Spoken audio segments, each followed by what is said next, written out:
एक चर्चित नाम का अत्यंत समृद्ध राज्य था। वहाँ के राजा चर्चित युवाओं को कभी भी खाली बैठने ही नहीं देते थे। कोई भी ऐसी आदत या जीवन शैली वह उन युवाओं को नहीं अपनाने देते थे जिससे उनका स्वास्थ्य खराब हो अथवा धन हानि हो। एक बार की बात है, खेती का समय समाप्त हो चुका था। राजा ने युवाओं को शारीरिक एवं आर्थिक रूप से सक्रिय रखने के लिए एक प्रतियोगिता का आयोजन किया। प्रतियोगिता को 3 वर्ग में बांटा गया। सबसे निचले वर्ग में जो भी युवा एक छोटे बछड़े को उठाकर 50 कदम चलेगा, उसे 50 स्वर्ण मुद्राएं इनाम में दी जाएंगी। वहीं मध्यम वर्ग में थोड़े बड़े बछड़े को उठाकर 50 कदम चलने वाले का इनाम 100 स्वर्ण मुद्राएं हैं। तो उच्च वर्ग में पूर्ण रूप से विकसित भैंस को उठाकर 50 कदम चलने का इनाम 250 स्वर्ण मुद्राएं थीं। उच्च वर्ग के लिए कोई भी उम्मीदवार बहुत देर तक आया ही नहीं। इस पर कुछ मंत्रियों ने राजा से कहा, पूर्ण विकसित भैंस को उठाना असंभव है।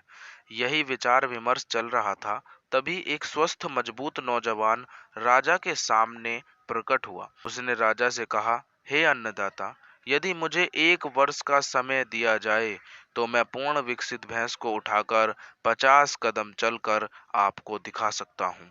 राजा नौजवान की यह असंभव बात सुनकर हंस पड़े और उन्होंने कहा, मैंने दिया तुम्हें 1 वर्ष का समय और साथ ही तुम्हारे जीवन यापन के लिए भी हर महीने तुम्हें धन दिया जाएगा।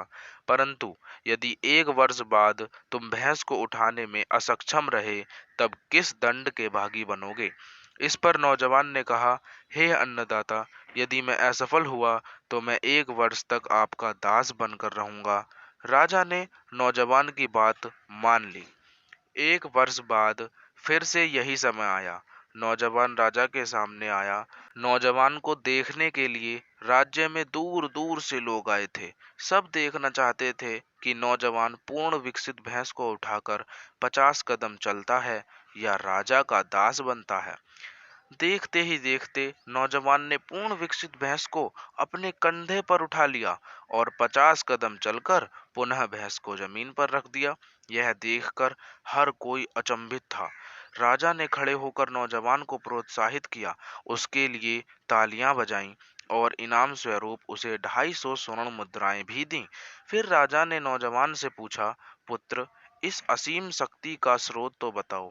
नौजवान ने कहा, हे अन्नदाता, बिना रुके पूरी लगन के साथ प्रतिदिन किया गया अभ्यास असंभव को संभव बना देता है। यही इस असीम शक्ति का स्रोत है। मैंने छोटे बछड़े को उठाकर 50 कदम चलने से शुरुआत की थी। आज अभ्यास के कारण मैं पूर्ण विकसित भैंस को उठाकर 50 कदम चल पाया। राजा ने मुस्कुराते हुए अपनी प्रजा से कहा, अपने इस बंधु से सीखिए, लगन से और मेहनत से आगे कैसे बढ़ते हैं। इस कहानी से हमें यह सीख मिलती है, यदि हमें कोई कठिन कार्य, कठिन चुनौती को हल करना है तो उसके लिए हमें प्रयत्न अवश्य करते रहना चाहिए, क्योंकि प्रयत्न करते रहने से अपने अंदर सुधार ला सकते हैं और अच्छी और कठिन से कठिन चुनौतियों का भी सामना कर सकते हैं और उन्हें हल कर सकते हैं। धन्यवाद।